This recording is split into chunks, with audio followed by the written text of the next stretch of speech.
You get 4 results of almost the exact same percentage because of the limitations in the software. I wish that I could weight them heavier, but I just can't, so I'm sorry about that. I just made a video about that, so I'm not going to cover that here. I did want to talk about this next part, which is colors. And I am happy that you did like some of the colors in the quiz.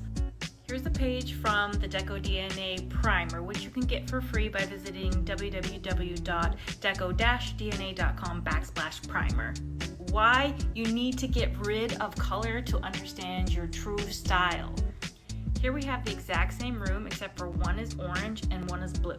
If you hate orange, you'll hate that room. If you hate blue, you'll hate that room. But if you look at the black and white photo, you might like all the shapes in that room.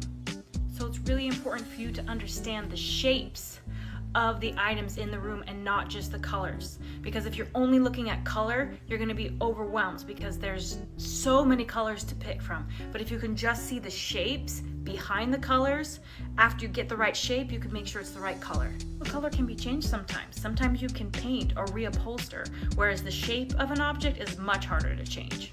And if you don't know what your type is yet, go ahead and take my quiz. There's a link in my bio, and then you will also be offered the free primer at the end of the quiz too.